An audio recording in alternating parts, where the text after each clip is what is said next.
Doug Hill, thanks for taking the time. Just one game last week, one game this week. Let's talk about last week's game. DU, always a prominent player in NCAA soccer. You expected a tough game, and that's exactly what you had. Yeah, it was a tough game, and two quality teams, only two Division I teams in Colorado. That's Denver and us, and recruit the same players sometimes. We know a lot of their players. Some of the players are real tight because they played on the same club with Real and Rapids together.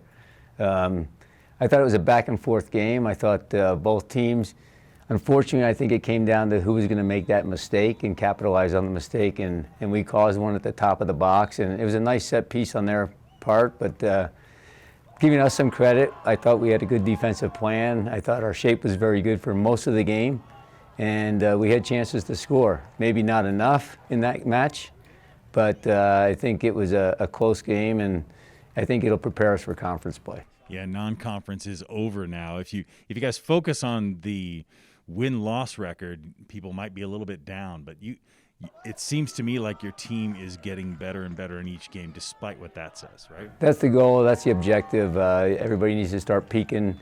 You want to peak during conference play. You'd love to come in with a winning record, have that confidence. We need to get the win sheet back, but the most important thing is, you're either winning or you're learning. We've done a lot of learning.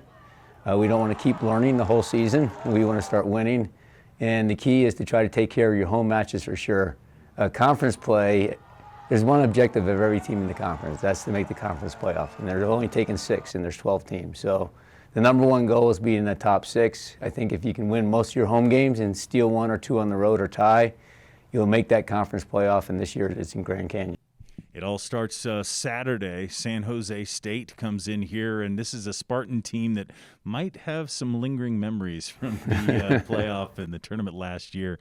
I'm sure your team will be ready for a hyped-up team. Yeah, and what Brian's alluding to is they were up 2-0 in the conference play. We were the 6th seed. They were the number 2 seed, and they went up 2-0 with the win, and I thought we were going to have to wait to the second half, but we did our job, and we did have a lot of peak performances in that match, and we came back in the first half and ended up winning that one in penalty kick shootout. So he liked his team so much. He had 12 seniors last year, and he's got 12 senior grad students this year. So he liked those guys. They're experienced. He likes them a lot.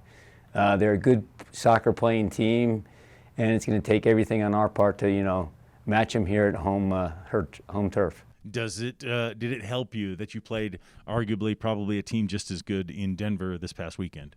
Absolutely. Yeah, I think we're prepared. They play a little differently. They play a little bit. They knock the ball a little bit around a little bit more. They play out of the back.